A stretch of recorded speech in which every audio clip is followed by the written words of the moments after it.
وانظر الی الہک الذی ظلت علیہ عاکفا. سب سے مزیدار کام یہ ہوا ہے جو میں عاملوں کے ساتھ کرنے کا بولتا ہوں آپ لوگوں کو. حضرت موسیٰ علیہ السلام نے کہا کہ تو نے جو خدا بنایا ہے نا, جس کو تو نے کہہ دیا معبود, اور بنی اسرائیلی وہ ایسے معتکف بن کے بیٹھے رہتے تھے اس کے ارد گرد نا, ایسے کر کے بچڑے کے ارد نا, ایسے کہ کوئی کالی ماتا ہے, کوئی پہنچی بھی چیز ہے یہ. ویسے تو گولڈن ماتا تھی, وہ سونے کا تھا نا, گولڈن ماتا ایسے یوں کر کے بیٹھے رہتے تھے. جو لوگ پتھروں کو پوچھتے ہیں اسی طرح کی عبادت ہوتی ہے نا. میں نے تو وہاں میانمار میں دیکھا, برما میں, ایک بت کے سامنے ایسے پہلی دفعہ میں نے لائیو دیکھا, ایسے بیٹھا ہوا. میں نے کہا خیر اللہ بچائے ہمیں اس مصیبت سے. تو کہا کہ ظلت علیہ عاکفا, جس کے گرد تم سب بیٹھے ہوئے تھے نا, ابھی دیکھو میں اس کا کرتا کیا ہوں. لنحرقنہ, جلایا اس کو آگ میں, ثم لننسفنہ, پھر اس کی راکھ کو دریا میں بہا دیا, بیڑا غرق کر دیا ان کے معبود کا. یہ میں کیوں اتنی اہمیت سے بیان کر رہا ہوں؟ وہم اور توہم پرستی اس کے بغیر نکلتی نہیں ہے. سمجھ میں آ رہی ہے بات؟ توہم پرستی جو ہے نا کہ شاید کچھ ہو جائے, بھائی کچھ تو ہے نا, کوئی روح آئی ہوئی ہو اس میں.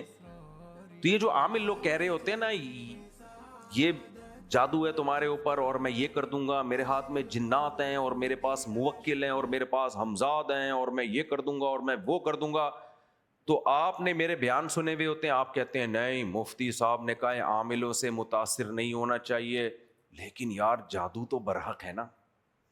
اندر دل میں کیا ہو رہا ہوتا ہے, تھوڑا تھوڑا ڈر بھی, یار اتنے لوگ بے وقوف تھوڑی ہیں, تو تعویذ لینے میں حرج کیا ہے.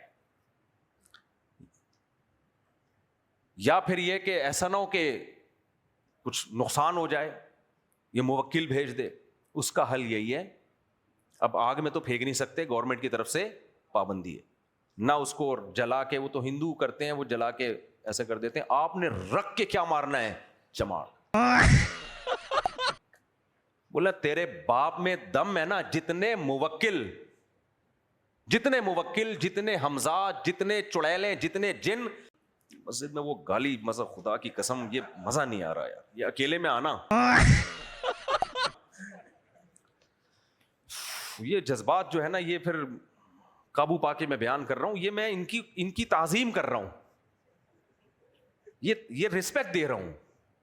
جو گالی آپ کے پاس ایسی ہے جو آپ نے رکھی ہوئی ہے, پھر سسرال آ گیا, استغفر اللہ, جو آپ نے گالی سنبھال کے رکھی ہوئی ہے کہ میں کسی اس شخص کو دوں گا جو آپ کی نظر میں اس سے گھٹیا کوئی ہو نہیں سکتا, وہ والی گالی آپ نے اس کو پارسل کر دی ہے. اس کانفیڈنس کے بغیر آپ عاملوں کے شکنجے سے نہیں نکل سکتے. میں کیوں نکلا ہوا ہوں بھائی, میرے اوپر جادو نہیں کرتے ہوں گے یہ, میں اتنا ان کے خلاف بولتا ہوں, کیا خیال ہے؟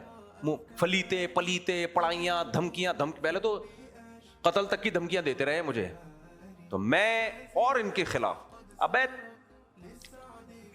روکا ہوا ہے میں نے بہت مشکل سے. اور تمہارے باپ میں دم ہے, تم کرو نا یار, کرو نا, بھیجو نا ان بغیرتوں کے پاس. نہ کوئی چڑیل ہے نہ بھوت ہے, یہ ذہن میں رکھنا, یہ الو بناتے ہیں.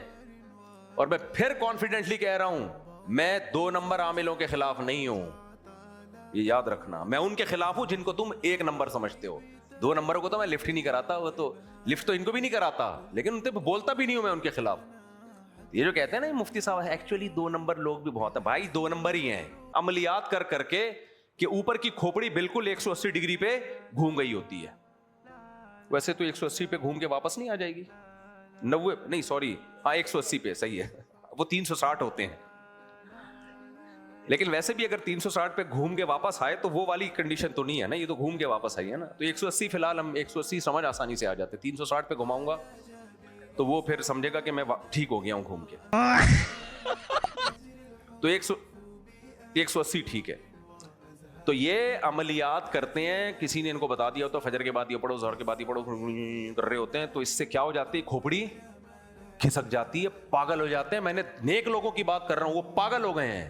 پھر ان کو ایسا لگتا ہے اس پہ موکل, اس پہ چڑیل, حمزہ, وہ بیچارہ پاگل ہو گیا. میرے ہے وہ نیک آدمی لیکن ہو کیا گیا ہے, پاگل. تم تھوڑی پاگل ہو, کبھی دنیا میں کسی پاگل سے بھی علاج کرایا جاتا ہے؟ علاج ہمیشہ ان لوگوں سے جن کو جو نارمل، اور نارمل کو آپ کے ساتھ کوئی نہ جن نظر آئے گا نہ چڑیل، کیونکہ جن اور چڑیل کے لیے جو فریکوینسی چاہیے نا وہ فریکوینسی انسانوں کے پاس ہے ہی نہیں.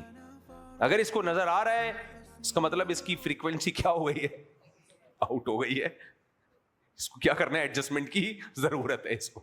تو پاگل ہو گیا وہ.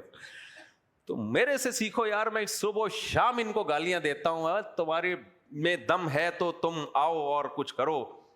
تو آؤ تو کچھ کیا انہوں نے, اور انشاءاللہ ویسے بھی نہیں کر سکتے. ہاں اللہ کسی کو کوئی نقصان پہنچانا چاہے تو کسی کا باپ نہیں روک سکتا بھائی, اور اللہ فائدہ پہنچانا چاہے تو کسی کا باپ بھی رکاوٹ نہیں بن سکتا. تو یہ جتنے ہیں نا چغتائی مغتائی اور یہ فلانے ڈمکانے اور یہ سب تم لوگ جیسے لوگوں کو بیوقوف بنانے کے لیے ناخنوں پہ تیل لگا لو اور یہ کر لو اور فلانا کر لو ڈمکانا, یہ منجن.